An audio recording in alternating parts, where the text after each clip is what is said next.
ሳምሶን ከአክሰስ ሪል ስቴት ቤት ለመግዛት 350 ሺህ ብር ከፍሎ ነበር።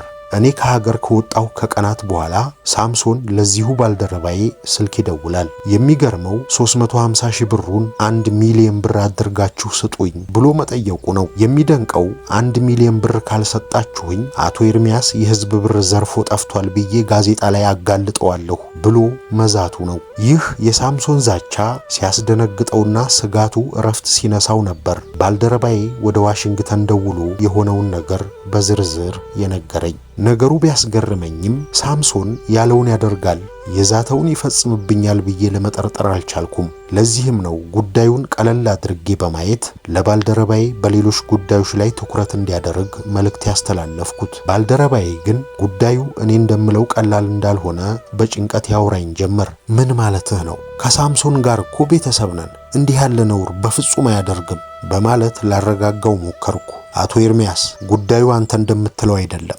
ሳሚ የላከልኝን ቴክስት ሜሴጅ ልልክልህ እችላለሁ። ሳምሶን አደርገዋለሁ ያለውን አደረገው። የማይገባውን 1 ሚሊዮን ብር እንድንሰጠው ያቀረበልን ጥያቄ ተቀባይነት ሲያጣ በግሉ በሚያሳትማት ኢትዮ ቻናል ጋዜጣ ታሪካችንም በማጉደፍ የግል ቂሙን ተወጣ።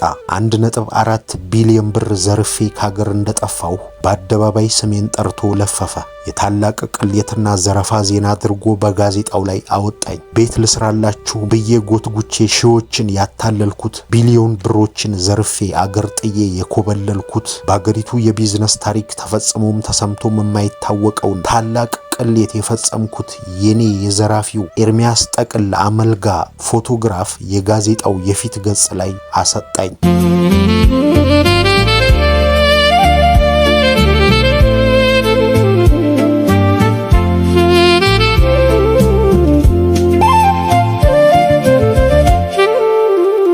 ጤና ይስጥልን ሀብል ተረክ ቤት በ2011 ዓመተ ምህረት በአንተነህ ይግዛው የተጻፈው የማይሰበረው ኤርሚያስ አመልጋ የህይወት ታሪክ ከተሰኘው መጽሐፍ የኤርሚያስ አመልጋንና የዛችን ጋዜጣ ነገር እንዲሁም የማስታወቂያ ባለሙያውን ጉዳይ የያዘውን ታሪክ ልናጋራችሁ ወደናል። ቻናላችንን ሰብስክራይብ በማድረግ እንድታበረቱን ስንል በአክብሮትና በፍቅር እየጠየቅን ስለምታደርጉልንም ሁሉ በማመስገን አብራችሁን ቆዩ።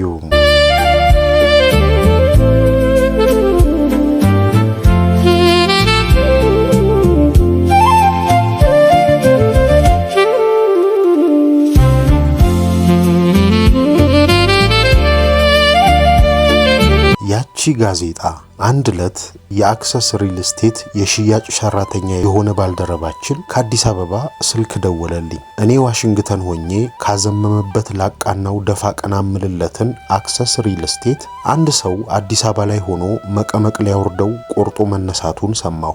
ማን ነው አውቀዋለሁ ስል ጠየቅኩት ባልደረባይን። ላምነው የማልችለውን ነገር ነው የመለሰልኝ። የጠራልኝን ስም አውቀዋለሁ፣ ሰውየውን አውቀዋለሁ።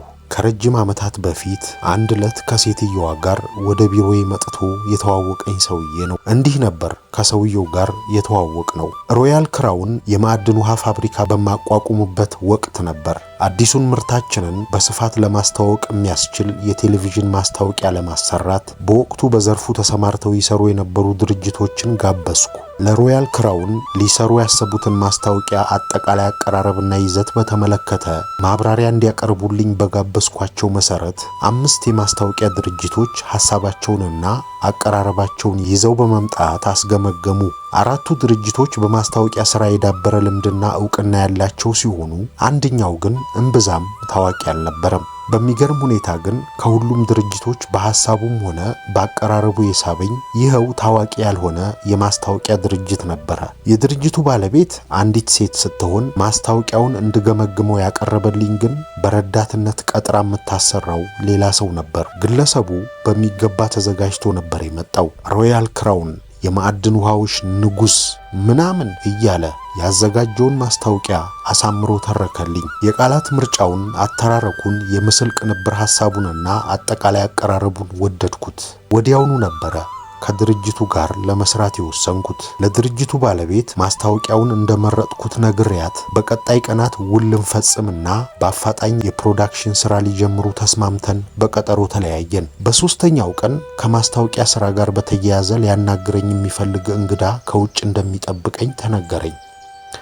ከማስታወቂያ ድርጅቱ ባለቤት ጋር ቀጠሮ እንደነበረኝ በማስታወስ እንዲያስገቧት ፈቀድኩ። የቢሮዬን በር ከፍታ የገባችው ግን የቀጠርኳትና ትመጣለች ብዬ የጠበቅኳት የድርጅቱ ባለቤት አልነበረችም።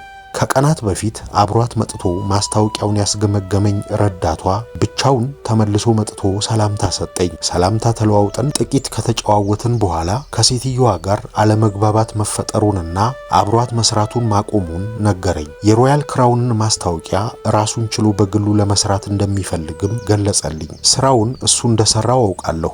ዋናው ነገር ስራው መሰራቱ ቢሆንም ችግር እንዳይፈጠር ጥንቃቄ ማድረግ እንዳለብኝ ያውቃለሁ።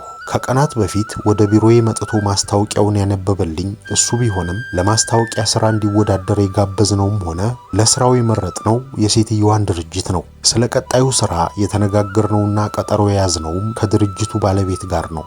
እሷ በሌለችበትና በማታውቅበት ሁኔታ ከረዳቷ ጋር ተገናኝቶ አዲስ የሥራ ስምምነት መፈጸም አግባብ አይሆንም። ጉዳዩን ለሷ ማሳወቅና ፈቃደኛነቷን መጠየቅ እንዳለብኝ ተሰማኝ። ሰውየው ወደ ቢሮዬ እንደመጣና ማስታወቂያውን በግሉ ለመስራት እንደጠየቀኝ ስልክ ደውዬ ነገርኳት። ይሁን ግድ የለም ይቅናው እሱ ይስራው በማለት ሳታመነታ ፈቃደኝነቷን ገለጸችልኝ። በዚህ መልኩ ሰውየው የሮያል ክራውንን ማስታወቂያ ሰርቶ አመጣልኝ። የብዙዎችን ትኩረት የሳበው ይህ ማስታወቂያ ምርታችን በአጭር ጊዜ ውስጥ ገበያውን እንዲቆጣጠር የራሱን አስተዋጽኦ ያደረገ ነበር። በሮያል ክራውን ማስታወቂያ የተዋወቅኩትን ይህን ሰው ከዚያ ጊዜ በኋላም ብዙ ስራዎችን አሰራሁት። በጊዜ ሂደትም ራሱን የበለጠ እያደራጀና በማስታወቂያው ዘርፍ ታዋቂ እየሆነ መጣ። ከሥራ ግንኙነት ባለፈም ወዳጆች ሆነን። እኔንና ኩባንያዎችን በተመለከተ መረጃዎች ሲያገኝ በአፋጣኝ ስልክ ይደውልልኛል። ሰዎች እንዲህ እያሉህ ነው፣ እንዲህ ተደረገ፣ እንዲያ ሊደረግ ታስቧል፣ ተዘጋጅ፣ ተጠንቀቅ ምናምን እያለ የወዳጅነት ምክሩን ይለግሰኛል። ከ20 በላይ ዓመታት በወዳጅነት ኖረናል እኔና ሰውየው። አሁን ግን ይህ ለረጅም ዘመናት የዘለቀ ወዳጅነት ድንገት ወደ ጠላትነት ተቀየረ እያሉኝ ነው። ስልክ ደውለው ሊያጠቃህ ቆርጦ ተነስቷል የሚሉኝ ሊያጠቁኝ ካሰቡት እንድጠነቀቅ ቀድሞ ሲያነቃኝ የኖረውን ይህንን ሰው ነው። እኔ ዋሽንግተን ሆኜ ካዘመመበት ላቃናው ደፋ ቀና ምልለትን አክሰስ ሪል ስቴት አዲስ አበባ ላይ ሆኖ መቀመቅ ሊያወርደው ቆርጦ ተነሳ የሚሉኝ ይህን ሰው ነው። ሰውየው እምሰማውን ነገር እያረገ ነው ብዬ ለማመን አቃተኝ። ተጠራጥሬ ደግሜ ጠየቅኩ። እርግጠኛ ነህ ሰውየው ሳሚ ነው ስል ደግሜ ጠየቅኩት። አዎ ሳምሶን ማሞ ነው ሲል አረጋገጠልኝ። እየሰማሁት ያለው ነገር ግራ ጋብቶኛል። የረጅም ዓመታት ወዳጄ የነበረው ሳሚ ከምን ተነስቶና ምን ፈልጎ ሊያጠቃኝ እንደተነሳ ለመገመት አቃተኝ። ከአዲስ አበባ የደወለልኝ የአክሰስ ሪል ስቴት ባልደረባ ግን ሁሉንም ነገር በዝርዝር ነገረኝ። ሳምሶን ከአክሰስ ሪል ስቴት ቤት ለመግዛት 350 ሺህ ብር ከፍሎ ነበር። እኔ ከሀገር ከወጣሁ ከቀናት በኋላ ሳምሶን ለዚሁ ባልደረባዬ ስልክ ይደውላል። ብዙዎቹ ቤት ገዢዎች እንደሚያደርጉት ሳምሶንም ከሀገር መውጣቴንና አክሰስ ሪል ስቴት ተበተነ መባሉን ሰምቶና በነገሩ ተደናግጦ መደወሉ አይገርምም። እንደ ሌሎች ቤት ገዢዎች ሁሉ ሳምሶንም ስልክ ደውሎ ብሬን መልሱልኝ ማለቱም አይደንቅም። የሚገርመው 350 ሺህ ብሩን 1 ሚሊዮን ብር አድርጋችሁ ስጡኝ ብሎ መጠየቁ ነው። የሚደንቀው 1 ሚሊዮን ብር ካልሰጣችሁኝ አቶ ኤርሚያስ የህዝብ ብር ዘርፎ ጠፍቷል ብዬ ጋዜጣ ላይ አጋልጠዋለሁ ብሎ መዛቱ ነው። ይህ የሳምሶን ዛቻ ሲያስደነግጠውና ስጋቱ እረፍት ሲነሳው ነበር ባልደረባዬ ወደ ዋሽንግተን ደውሎ የሆነውን ነገር በዝርዝር የነገረኝ። ነገሩ ቢያስገርመኝም ሳምሶን ያለውን ያደርጋል፣ የዛተውን ይፈጽምብኛል ብዬ ለመጠርጠር አልቻልኩም። ለዚህም ነው ጉዳዩን ቀለል አድርጌ በማየት ለባልደረባዬ በሌሎች ጉዳዮች ላይ ትኩረት እንዲያደርግ መልእክት ያስተላለፍኩት። ባልደረባዬ ግን ጉዳዩ እኔ እንደምለው ቀላል እንዳልሆነ በጭንቀት ያወራኝ ጀመር። ምን ማለትህ ነው? ከሳምሶን ጋር እኮ ቤተሰብ ነን፣ እንዲህ ያለ ነውር በፍጹም አያደርግም በማለት ላረጋጋው ሞከርኩ። አቶ ኤርሚያስ ጉዳዩ አንተ እንደምትለው አይደለም። ሳሚ የላከልኝን ቴክስት ሜሴጅ ልልክልህ እችላለሁ። እጅግ በጣም ነው ይዛተብኝ። በማለት በድጋሚ በስጋት ተውጦ የጉዳዩን ክብደትና አደገኛነት በዝርዝር ሊያስረዳኝ ሞከረ። ባልደረባዬ የሳምሶንን የዛቻ ቃላት አንድ በአንድ እየጠቀሰ ስለ ጉዳዩ ክብደት ሊያስረዳኝ ቢሞክርም ውስጤ ግን ሳምሶን ይሄንን አያደርግም ይለኛል። ሳምሶንም ሰው ነውና 350 ሺህ ብር ከፍሎ ቤቱን አለማግኘቱ ሊያናድደው ይችላል። ብሩን ለማስመለስ ብሎ ሊዝትም ሊያስፈራራም ይችላል። ብሩን ስላልመለስንለት እንደ ማንኛውም ቤት ገዢ ፍርድ ቤት አቁሞ ሊፋረደንም ይችላል። ይህን ሁሉ ሊያደርግ ይችላል። የሚገባውን 350 ሺህ ብር ለማግኘት ይከሰናል እንጂ የማይገባውን 1 ሚሊዮን ብር ለማፈስ አጉል ነገር ያደርጋል ብዬ ለማመን አልፈቀድኩም። በሕግ ይፋረደናል እንጂ በጋዜጣ ያዋርደናል ብዬ አልጠበቅኩም። በዚህ ስሜት ውስጥ ሆኜ ስልኩን ዘጋሁትና ሙሉ ትኩረቴን ወደ ስራ ያደረግኩ። ወደ ወሳኙ ተልእኮዬ ፊቴን አዞርኩ። አክሰስ ሪል ስቴትን ከገባበት ችግር የማወጣበት ጥረቴ እንዲሳካ ከሁሉም በፊት አንድ ወሳኝ ነገር ማስተካከል ይጠበቅብኛል። አገሬን አስጥሎ ላስወጣኝ አሁንም ዙሪያዬን ለከበበኝና ሁሉንም ከንቱ ሊያስቀር ለሚችለው ትልቅ አደጋ ሁነኛ መፍትሄ ማበጀት አለብኝ። ለቼኩ ጉዳይ የከፈሉት ገንዘብ እንዲመለስላቸው ለጠየቁን ቤት ገዢዎች የሰጠናቸው በቂ ስንቅ የሌላቸው ቼኮች ጉዳይ አንዳች መላ ካልተበጀለት በሙሉ ልብ መትጋትና አክሰስን ከገባበት ቀውስ ማውጣት አልችልም። ለዚህ ነው የቼኮቹን ጉዳይ አፋጣኝ መፍትሄ ከሚሹ ተቀዳሚ ትኩረቶቼ አንዱ ያደረኩት። ወደ ቢሮአችን በመምጣት ገንዘባቸውን በአፋጣኝ እንድንመልስላቸው ከሚጠይቁ በርካታ ቤት ገዢዎች በተጨማሪ በቼክ ማጭበርበር ሊከሱን የሚዝቱብንም እየበዙ ነው። ከሁሉም በፊት በቼክ ማጭበርበር ክስ ለመመስረት ያሰቡትን ክስ መመስረቱ ችግሮችን ለመቅረፍ የተጀመረውን ጥረት የሚያሰናክል ትልቅ እንቅፋት እንደሆነ በመግለጽ ሐሳባቸውን እንዲቀይሩ ማሳመን ይገባል። እኔ አሜሪካ ሆኜ የዲያስፖራና በተለያዩ መንገዶች ማገኛቸው የአገር ውስጥ ቤት ገዢዎች ማረጋጋት ያስኩ። የአዲስ አበባ ባልደረቦችም ቤት ገዢዎችን በተናጠልና በቡድን እየሰበሰቡ ኩባንያው ስለገጠሙት ችግሮችና ችግሮቹን ለመፍታት እየተደረጉ ስላሉት የተለያዩ ጥረቶች ማብራሪያ መስጠት ጀምረዋል። ለተወሰነ ጊዜ ተረጋግተው ከጠበቁ ቤታቸውን ወይንም የከፈሉትን ገንዘብ እንደሚያገኙ በማስረዳት ቤት ገዢዎችን እያረጋጉ ለመሸኘትም የቻሉትን ሁሉ እያረጉ ነው። እጅግ ፈታኝ ተልእኮ ነበር። የተለያየ አይነት ሰው በተለያየ ስሜት ውስጥ ሆኖ የተለያየ ጥያቄ ይዞ ይመጣል። በአክሰስ ተደጋጋሚ ይቅርታ የተሰላቸና ከአንድም 2-3 ጊዜ እንዲታገስ ተጠይቆ ረጅም ጊዜ በትዕግስት ቢጠብቅም ቤቱንም ብሩንም ባለማግኘቱ የተበሳጨ ቤት ገዢ ይመጣል። በርካታ ቤት ገዢዎች ከአክሰስ ጋር የገቡትን ውል በማፍረስ ገንዘባቸውን እያስመለሱ እንደሚገኙ ሰምቶ የደነገጠውና ካዘናው ሊሟጠጥ ይችላል በሚል ስጋት የከፈለውን ገንዘብ ሊያስመልስ ሲገሰግስ የሚመጣውም ብዙ ነው። አክሰስ እየፈረሰ ነው የሚለው ወሬ ስጋት ውስጥ የከተተውና ተጭበርብር ያለሁ ብሎ በቁጣ እየነደደ የሚያፈጠውም ብዙ ነው። እንዲህና እንዲያ ባለ ስሜት ውስጥ ሆኖ ሲመጣ እኔን ከቢሮ በማጣቱ ስጋቱ ያየለበትን የቤት ገዢ በተወሰኑ የሽያጭ ሰራተኞች ንግግር ማሳመንና አረጋግቶ መሸኘት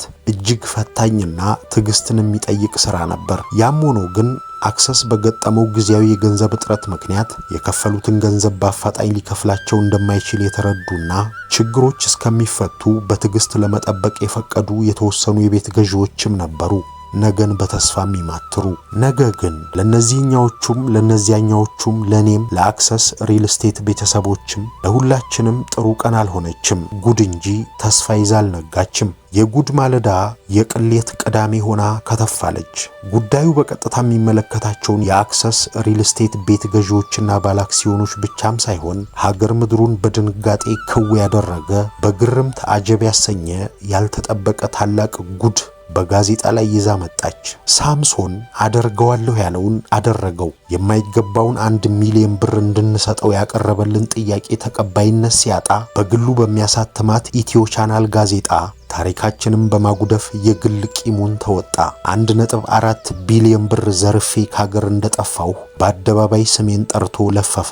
የታላቅ ቅሌትና ዘረፋ ዜና አድርጎ በጋዜጣው ላይ አወጣኝ። ቤት ልስራላችሁ ብዬ ጎትጉቼ ሺዎችን ያታለልኩት፣ ቢሊዮን ብሮችን ዘርፌ አገር ጥዬ የኮበለልኩት፣ በአገሪቱ የቢዝነስ ታሪክ ተፈጽሞም ተሰምቶም የማይታወቀውን ታላቅ ቅሌት የፈጸምኩት የኔ የዘራፊው ኤርሚያስ ጠቅል አመልጋ ፎቶግራፍ የጋዜጣው የፊት ገጽ ላይ አሰጣኝ። በዚያች ክፉ ማለዳ አገር ምድሩን ያናወጠ በትልቅ ፍንዳታ ፈነዳ። በአመታት የገነባሁት መልካም ስምና ዝና ተንኮታኮተ፣ ፈራረሰ። በአንዲት ጋዜጣ ዜና፣ በዚያች የሳምሶን ጋዜጣ ብዙ ነገር ፈራረሰ። ሁሉም ከመስመር ወጣ። እንደ ወትሮዋ ቅዳሜን ጠብቃ የመጣች ዝም ብላ ጋዜጣ አይደለችም። ያቺኛዋ ኢትዮ ቻናል አገር የሚያነቃንቅ እጅግ አስደንጋጭ የዝርፊያ ቅሌት ነው ትኩስ ዜና አድርጋ በፊት ገጿ ያወጣችው። ዝርፊያው ደግሞ እንዲሁ ተራ ዝርፊያ አይደለም፣ የቢሊየን ብሮች እንጂ። ቢሊየን ብር ከመንግስት በጀት እንጂ ከግል ባለሀብት ጋር ተያይዞ ሲነሳ መስማት እምብዛም ባልተለመደባት ሀገር አንድ ሰው ቢሊየን ብሮችን ዘርፎ መኮብለሉን ነው ጋዜጣዋ የዘገበችው። በአዳዲስ የቢዝነስ ሐሳቦች አፍላቂነቱ የሚታወቀው የኤርሚያስና የባለብዙ እቅዱ አክሰስ ሪል ስቴት ረጅም ጉዞ በአሳፋሪ የዝርፊያ ቅሌት ስለመቋጨቱ የሚያውጅ መድፍ ነው የተኮሰችው። የማይገባውን ገንዘብ እንድንሰጠው ያቀረበልንን መደራደሪያ አለመቀበላችን ያበሳጨው አንድ ግለሰብ በቂም የከተበውን የበቀል ሀተታ ይዛ የወጣችው ጋዜጣ የኔንና የአክሰስ ሪል ስቴትን የማገገም ተስፋ ከንቱ በሚያስቀር ቅጥፈት በአደባባይ ውርደት አከናነበችን። ቢሊዮኖችን ዘርፈው ጠፉ ብላ ቤት ገዢውና ባለአክሲዮኑ ብቻ ሳይሆን ሀገር ምድሩ እንዲነሳብን በይፋ አወጀችብን። የአዲስ አበባ የቅዳሜ ማለዳ ትኩስ ወሬ የአክሰስ ሪል ስቴት መንኮታኮትና የኤርሚያስ የዝርፊያ ቅሌት ሆነ። አስደንጋጩ ዜና ከጋዜጣዋ የፊት ገጽ ወረደና በንፋስ ፍጥነት ከአፍ ወደ ጆሮ እየተሸጋገረ ሀገር ምድሩን አዳረሰው። አንዱ ለሌላው ስልክ ደውሎ የሚያጋራው አንገብጋቢ መረጃ ሆነ። በየድረገጹ፣ በየብሎጉ፣ በየፌስቡኩ፣ በየትዊተሩ በየአቅጣጫው ተረጨ። 1.4 ቢሊዮን ብሩን በዶላር ቀይሮ ነው አሉ ይዞት የጠፋው። ኧረ በሱዳን ድንበር አቋርጦ ማምለጡን ነበር የሰማሁት። በጅቡቲ ነው እንዴ? ሰውየው የዋዛ መሰላችሁ? በስሙ ያዞረውም እንጂ ያልገዛው ሆቴል የለም እኮ። ኧረ በቅርብ የሚያውቀው ሰው ኤርሚያስ የግሉ መርከብ እንዳለው አጫውቶኛል። ኧረ ኤርሚያስ እኮ ኢሉሚናንቲ ነው። ሌላም ብዙ ነገር ተባለ። ብዙ ነገር ተወራ። ሰኞ ማለዳ ቤት እንግዛ ብለው የከፈሉትን ገንዘብ በኤርሚያስ መነጠቃቸውን ከቅዳሜ ጋዜጣ በአደባባይ ተረድተው በእንባ የተራጩ 1.4 ቢሊዮን የህዝብ ብር ይዞ በጠፋው በኤርሚያስ አመልጋ ድርጊት የተበሳጩ ባዶ እጃቸውን መቅረታቸው አንገብግቧቸው ከወዲያ ወዲህ የሚወራጩ በአጭበርባሪ ገንዘባቸውን ስለተበሉ በቁጣ የነደዱና በክህደት የቆሰሉ የታላቁ ዝርፊያ ሰለባዎች ከያሉበት ተጠራርተው ወደ ባምቢስ አቅጣጫ ፈሰሱ። ከ400 በላይ ቤት ገዢዎችና የቤት ገዢዎች ህጋዊ ወኪሎች የማያቆሙት ማዕበል ሆነው የአክሰስ ሪል ስቴትን ቢሮ አጥለቀለቁት። የወዳጅ ዘመዱን ሞት እንደተረዳ ሁሉ በእንባ የሚራጩ ብዙ ናቸው። ተቃቅፎ የሚያለቅሰውም ስፍር ቁጥር የለውም። እዚህ ንዴቱን መቆጣጠር ያቃተው ቤት ገዢ ከአክሰስ ሪል ስቴት ሰራተኞች ጋር ይተናነቃል። እዚያ ደግሞ ሌላኛው ለድብድብ ተዘጋጅቶ በእልህና በደም ፍላት ከወዲያ ወዲህ ይወራጫል። ሊቋቋሙት የማይችሉት የህዝብ ቁጣ ከወዲያ ወዲህ የሚያላጋቸው የአክሰስ ሰራተኞችም የሚያደርጉትን አጥተው ተርበተበቱ። በድንገተኛ የቁጣ ማዕበል በተጥለቀለቀው የአክሰስ ሪል ስቴት ቢሮ ውስጥ እጅግ አስፈሪና አደገኛ ነገር ሲሆን ዋለ።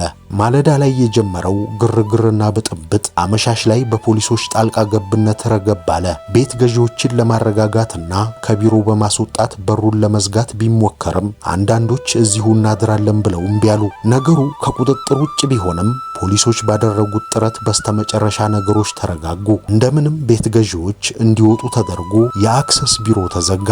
ሳምንቱ ያለፈው በተመሳሳይ ከባድና አሳዛኝ ሁኔታ ነበር። በቀጣዩ እሁድ የሚያደርጉት ግራ የገባቸው የአክሰስ ሪል ስቴት ቤት ገዢዎች በስጢፋኖስ ቤተክርስቲያን ቅጽር ግቢ ውስጥ ተሰብስበው መከሩ። ገንዘባቸውን በአጭበርባሪ ተነጥቀው ባዶ እጃቸውን መቅረት እንደሌለባቸው የጋራ መግባባት ላይ በመድረስ በማህበር ተደራጅተው መብታቸውን ለማስከበር ተስማሙ። በ19 ሳይቶች 19 የቤት ገዢዎች ኮሚቴዎች ተቋቁመው አንድ የጋራ ቤት ገዢዎች ማህበር ተመሰረተ።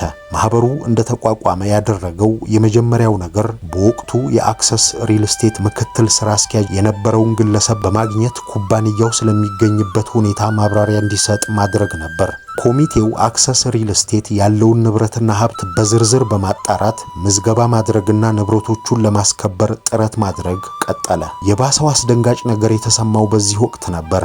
ማህበሩ አክሰስ ሪል ስቴት በባንክ ውስጥ ያለውን ገንዘብ ለማወቅ ባደረገው ማጣሪያ ያልጠበቀውን እጅግ አስደንጋጭ ነገር አገኘ።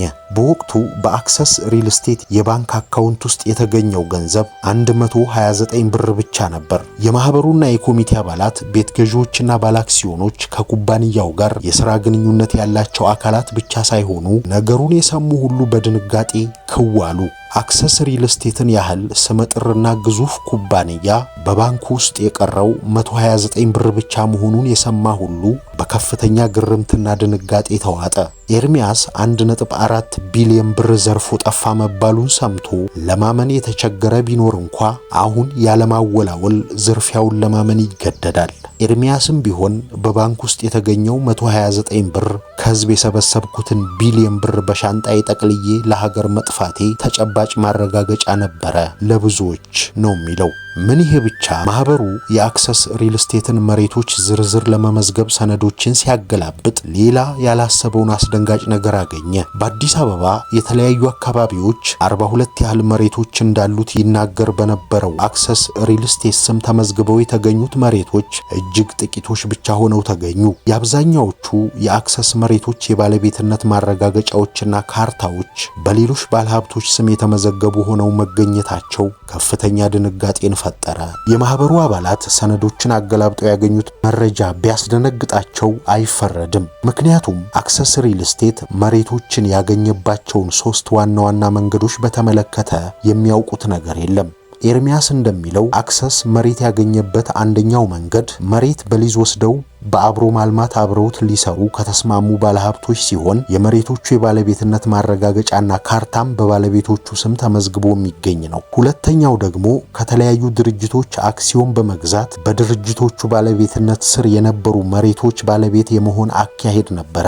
ይህም ብቻ አይደለም። ኩባንያው ገንዘብ ከፍሎ የገዛቸውና በውልና ማስረጃ የጸደቀ የግዢ ውል ያላቸው ነገር ግን በአክሰስ ሪል ስቴት ስም አዲስ ካርታ ገና ያልወጣላቸው መሬቶችም ነበሩት። ብዙ የአክሰስ ሪል ስቴት መሬቶች በስሙ የተመዘገቡ አለመሆናቸውም ከዚህ የመነጨ እንደሆነ የሚገልጸው ኤርሚያስ ይህ ማለት ግን መሬቶቹ የሉም ማለት አይደለም ይላል።